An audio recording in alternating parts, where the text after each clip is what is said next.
results, the Bihar post-mortem is far from over. There is introspection going on at various levels, especially within the BJP, with the veterans staging a sort of mini revolt against the leadership of Amit Shah and Prime Minister Narendra Modi. But the larger question really is, how do these results impact the governance at the centre? And equally important, what does it mean for the opposition? Does Rahul cede opposition space to Nitish Kumar? There are important lessons that have to be learned for both the BJP and the Congress from the Bihar Assembly, and that is what we are going to be focusing on in this edition of Cover Story.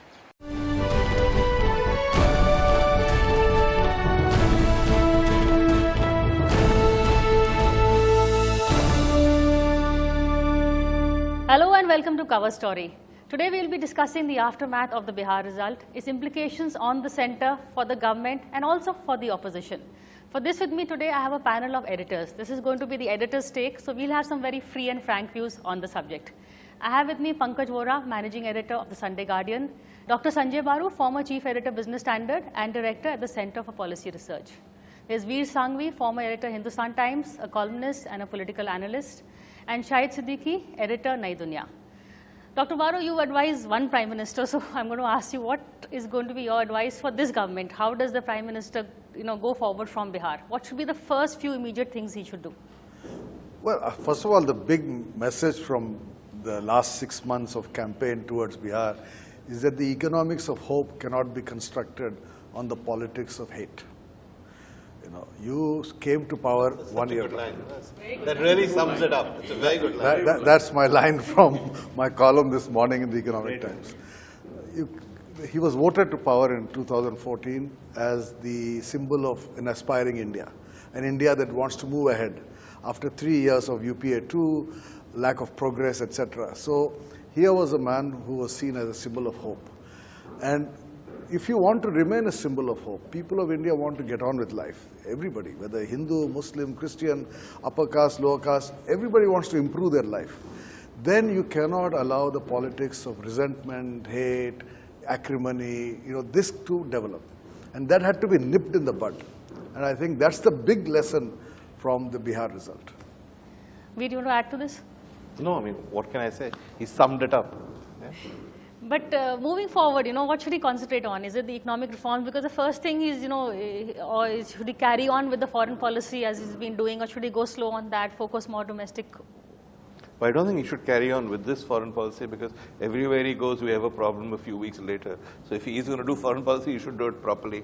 The thing to remember about Modi is that it's not that difficult to win an election against an unpopular and a government that's seen as corrupt and venal as UPA 2 was. All you have to go up there and is promise that I will change things. You're charismatic, you're popular, you make good speeches, you have a great record as Chief Minister of Gujarat. Because people see a complete leadership vacuum and they see the strong leader, they're inclined to believe you. 14, 15 months later, when you go back and you make the same promises and you say to the people of Bihar, don't worry, I will change everything for you, you have several problems. Problem one is that the government of Nitish is not seen as venal, corrupt or incompetent. There is very little anti-incumbency. Two, people are not judging you any longer on your record in Gujarat. They're judging you on your record in Delhi, which frankly is not that impressive. So in a sense, what you're really doing is what they call the Modi magic, which is that he goes in over there and says, vote for me because I'm me, and I will deliver on everything. But it's sort of the Gogia Pasha school of politics, where each time you see the trick, it seems less impressive. I think everything has been summed up by these two. And well, we still have 25 minutes more to go. Nothing more to say. It's very difficult to go beyond that.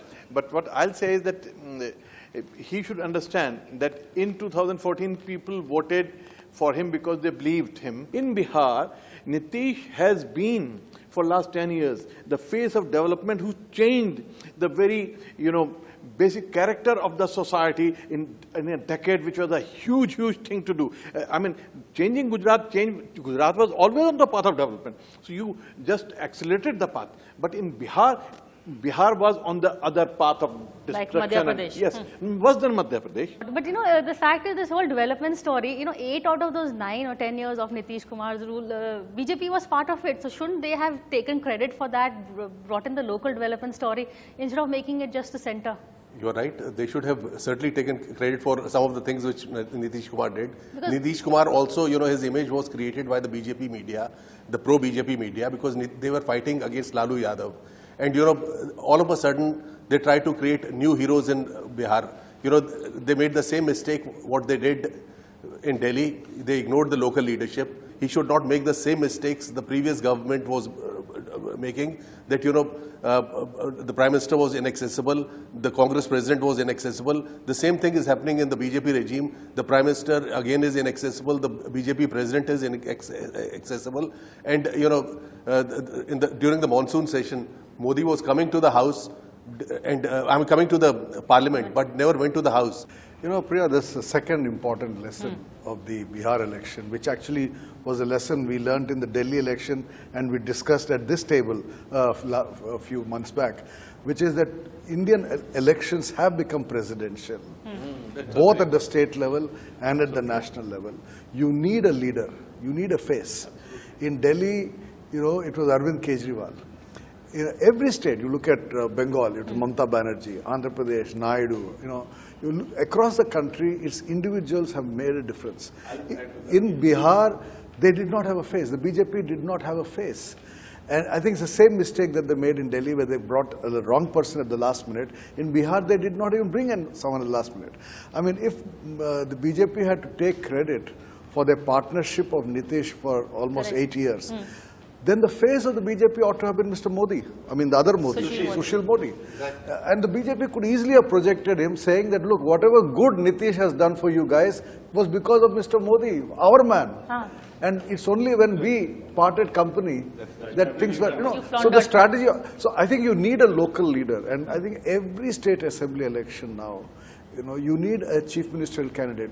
This is a lesson the Congress learned the hard way. When they went into UP without a chief ministerial candidate, they were wiped out. Finally in Karnataka, they picked up Siddaramaiah, which is why they won in Karnataka. I'll briefly add to what Sanjay said. It's not new. Indian, mindset is such that we need an icon. Even Indian Muslims cannot do without dargahs and others. Abstract Allah is not enough for them.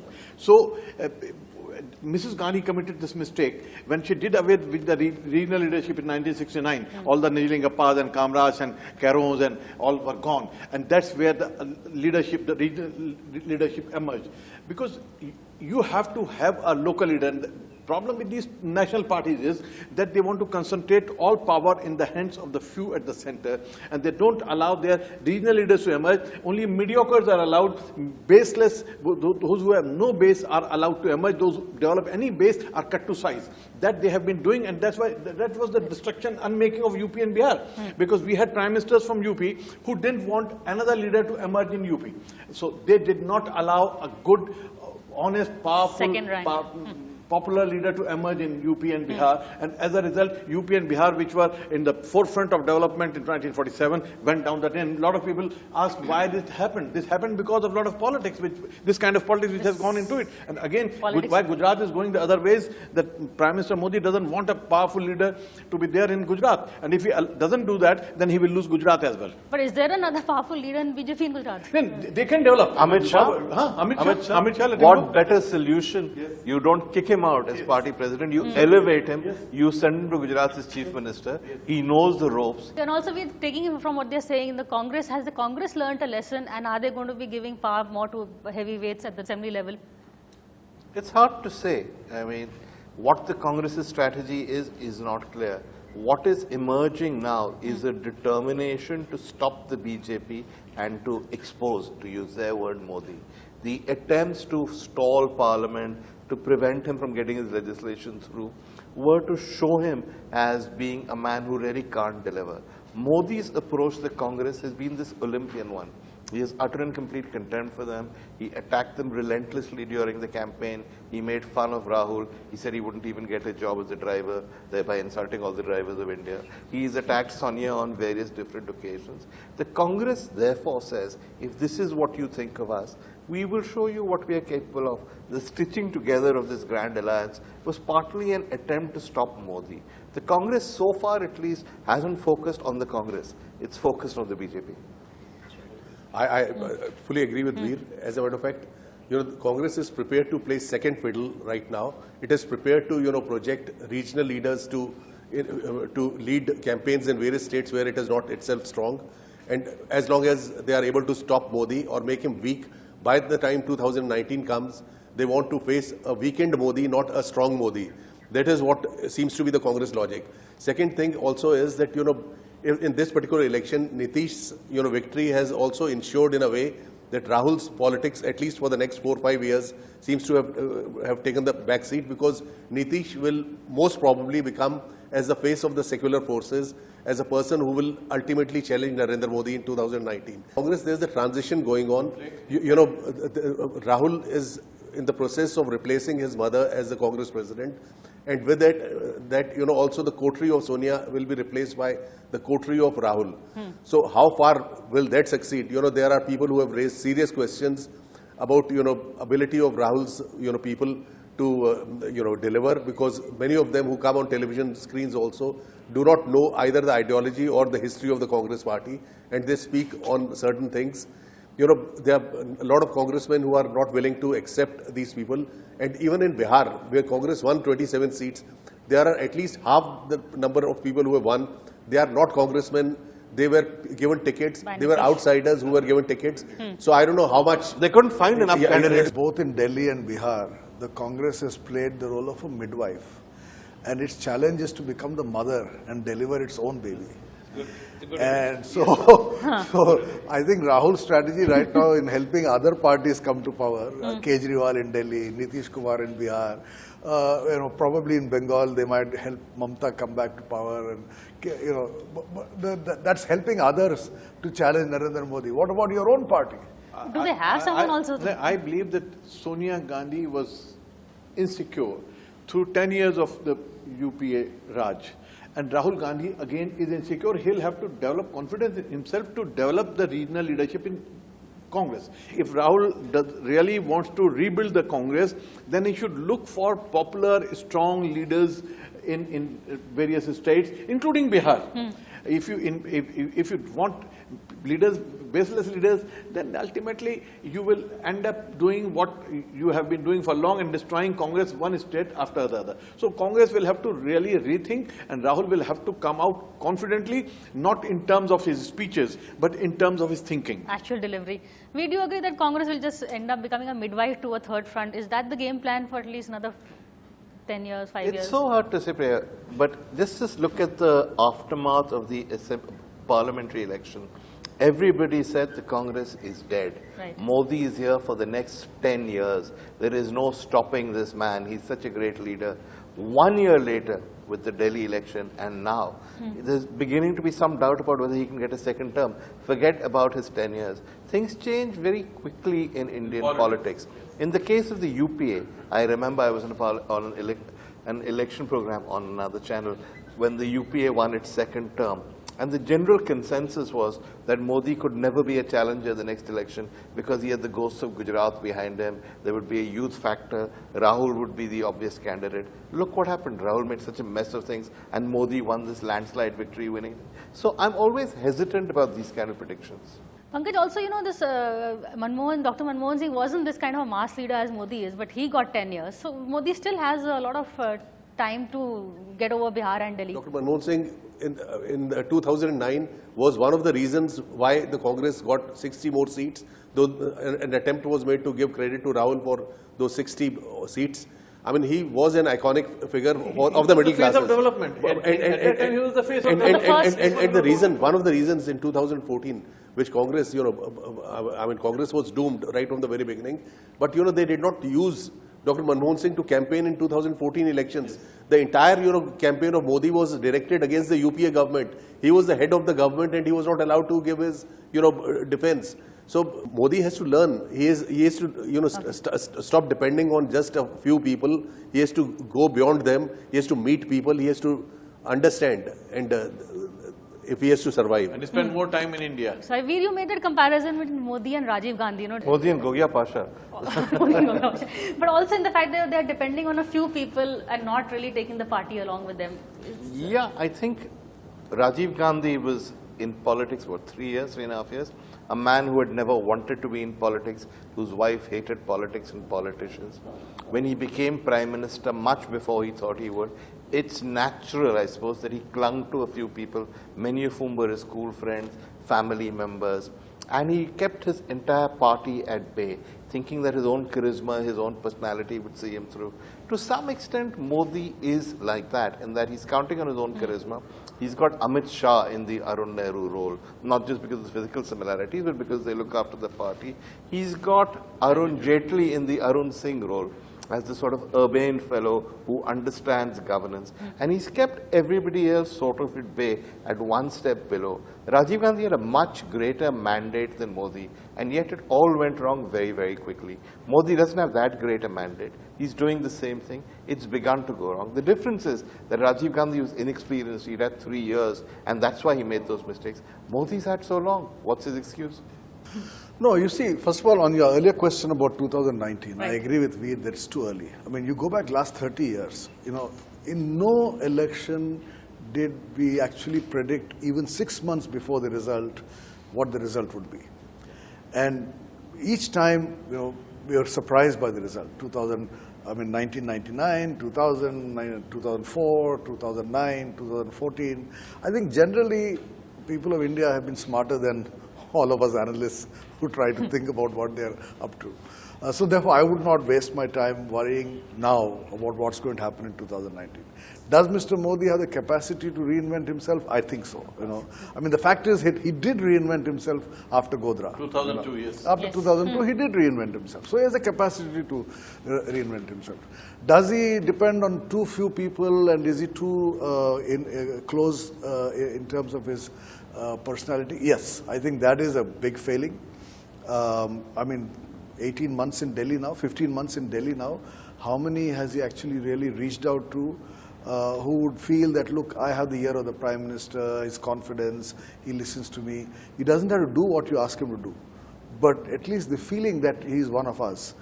And Delhi is an insular city. It's like Washington, D.C., or Paris. I mean, these are capital cities of large empires. There is a ruling elite in this city.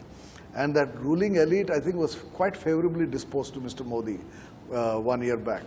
And what he has done in the last 1 year is to lose that ruling elite, which is what gets reflected, particularly in the media, in the English media. So he needs to have a strategy to become more accessible. Unlike Rajiv Gandhi, he doesn't control Rajya Sabha. Rajya Sabha is totally against him. And in order to have Rajya Sabha with him, in order to go for his bills and his development program, he has to have all these people. And you don't get Congress or any other party just by talking to the leader or your leader talking to them. You have to have that environment, that atmosphere. Media does play an important role. Well, we need to take a quick break, but don't go away because we're going to come back and continue this discussion on Cover Story.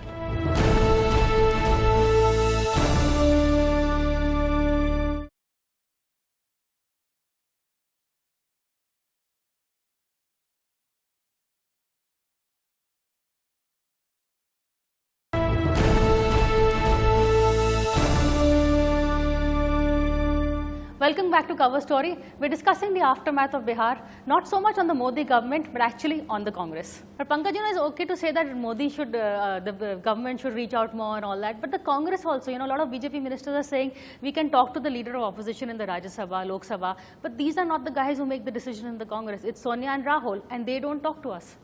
That is the problem. That is why Congress is where it is.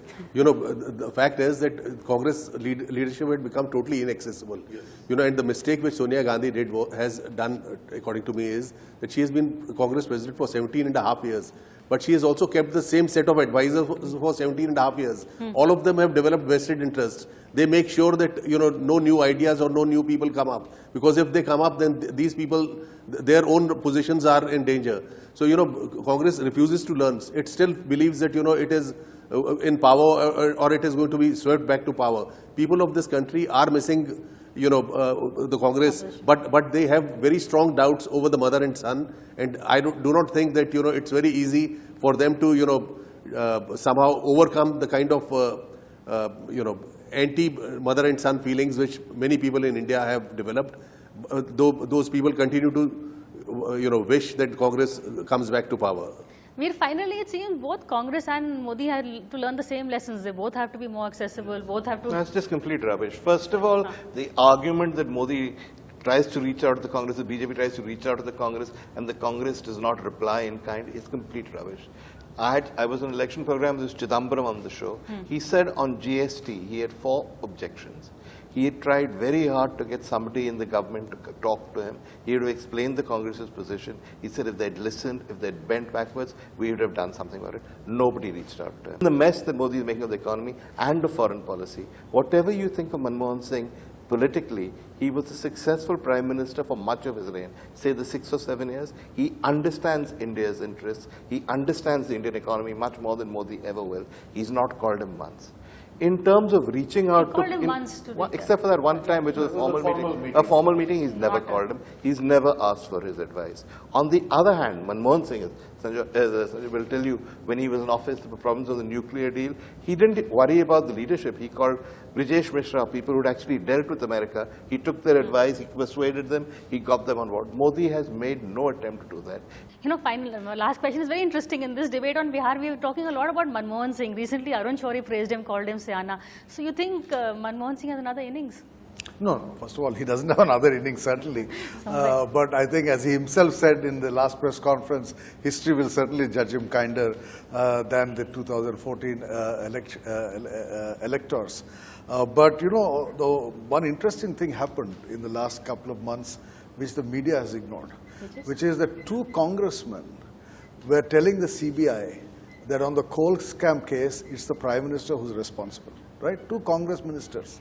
Dasari Narendra Rao and the other Jaiswal, I think. While it's Mr. Modi who let Manmohan Singh off the hook, with the CBI saying we have nothing against the former Prime Minister. So actually, Narendra Modi has kind of saved Dr. Manmohan Singh from this ignominy. Only after the CBI said there was no evidence against him. No, but my point is CBI wouldn't say it without government approval, right? He has refrained from framing Manmohan Singh as a false I grant him that. While his own ministers were going to the CBI and saying we didn't do it, he authorized it. That's a very interesting note to end on. But that's it for this week. Thank you for watching this edition of Cover Story. We'll see you again, same time next week.